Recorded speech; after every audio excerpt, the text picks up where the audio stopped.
दिल्ली शराब घोटाले से जुड़े मनी लॉन्ड्रिंग मामले में मुख्यमंत्री अरविंद केजरीवाल को गुरुवार को प्रवर्तन निदेशालय ने स्पेशल कोर्ट में पेश किया। यहां अरविंद केजरीवाल ने जज के सामने खुद की पैरवी की। इस दौरान उन्होंने अपनी गिरफ्तारी पर भी कई सवाल उठाए। वे और क्या क्या बोले, आइए आपको कोर्ट के अंदर का पूरा वीडियो दिखाते हैं। मेरा ये केस 2 साल पहले से 1.5 से चल रहा है।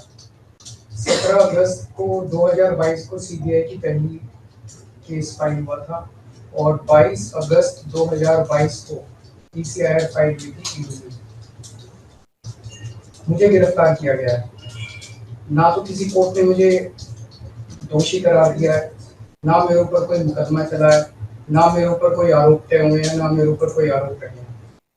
अभी तक इस केस में सीबीआई 31,000 पेज फाइल कर चुकी है कोर्ट में और 294 विटनेसेस को एग्जामिन कर चुकी है।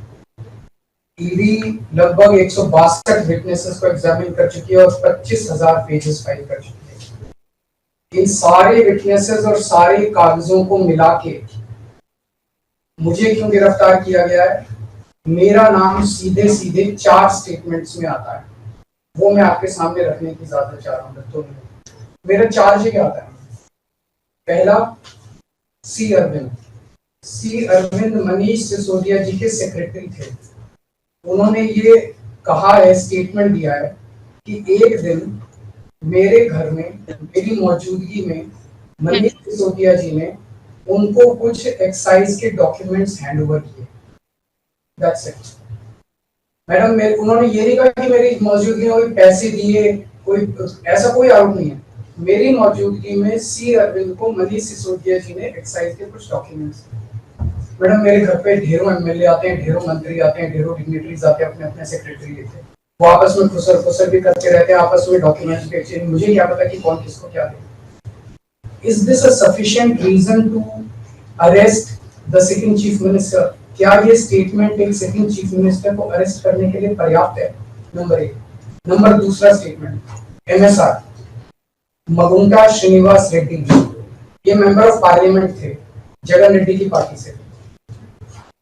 एमएसआर एक दिन 16 मार्च 2021 को 4:30 बजे मेरे दफ्तर आते हैं। उससे 10 दिन पहले उन्होंने मेरे ऑफिस में चिट्ठी ईमेल भेजी कि मैं एमपी हूँ, मुख्यमंत्री से मेरे ऑफिस वालों ने उसको 10 दिन बाद का टाइम दे दिया।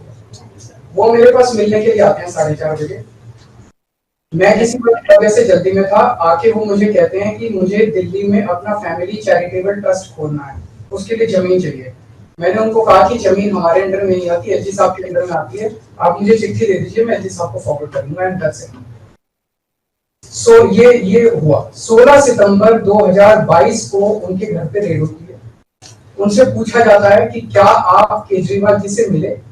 वो कहते हैं कि हाँ मैं मिला और मैं केजरीवाल जी से अपने फैमिली ट्रस्ट की जमीन मांगने गया था। ये 16 सितंबर 2022 को सेक्शन 17 का स्टेटमेंट है। ED is not happy with this statement.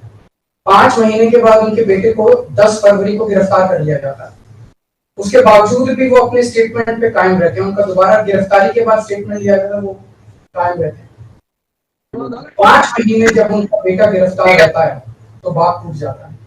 16 जुलाई को बदल लेते हैं। उसके बाद वो 16 जुलाई को वो अपना स्टेटमेंट बदल लेते हैं। 18 जुलाई को उनका बेटा छूट जाता है। उसके बाद उनका कोई स्टेटमेंट नहीं होता। That's it. स्टेटमेंट पे स्टेटमेंट हो रहे थे जब तक वो अपना स्टेटमेंट मेरे खिलाफ नहीं दे रहे थे। जैसे उन्होंने मेरे खिलाफ स्टेटमेंट दिया, बेटा भी छूट गया, स्टेटमेंट होने भी बंद हो गए और 3 अक्टूबर को उनका माफीनामा भी हो गया। Mission accomplished. इसका मतलब ईडी का मिशन केवल और केवल मुझे फंसाना था।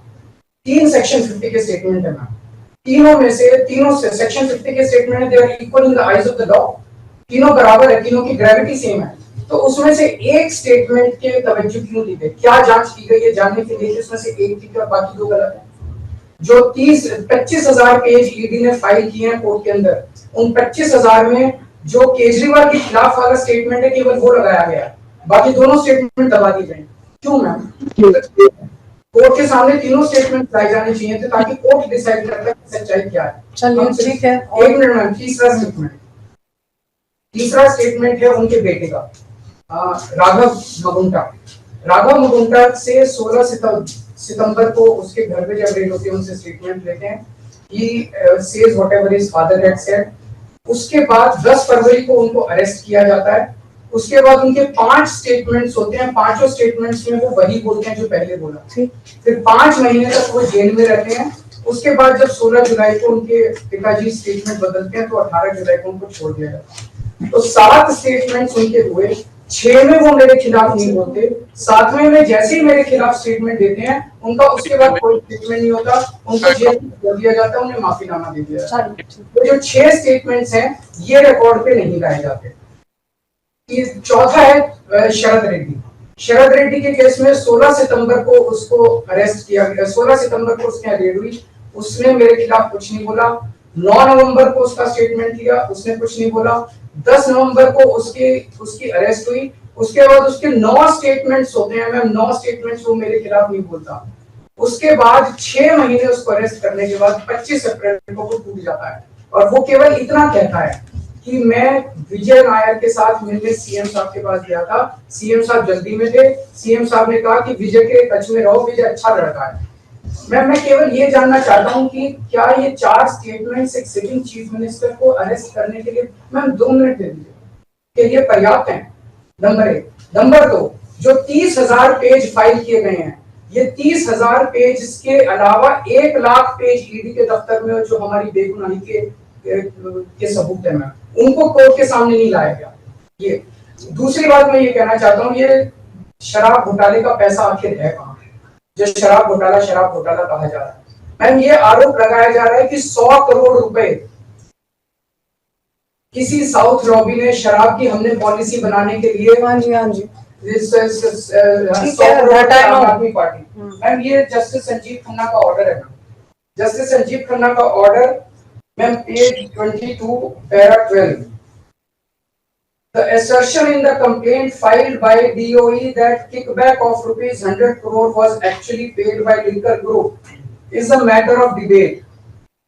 संजीव खन्ना कह रहे हैं, इसका मतलब ये साबित नहीं हुआ, इसका मतलब ये विवादास्पद है, इसका मतलब ये संदेहास्पद है, इसका मतलब इसके लिए सबूत नहीं है। तो जो 100 करोड़ रुपए ये कह रहे हैं कि हम लोगों ने रिश्वत ली, वो रिश्वत तो संदेहास्पद है, उसमें तो सबूत ही नहीं है। लेकिन असली शराब घोटाला क्या है? असली शराब घोटाला शुरू होता है ईडी की जांच के बाद। जब ईडी की जांच शुरू हो जाती है, ईडी की जांच के 2 मकसद हैं।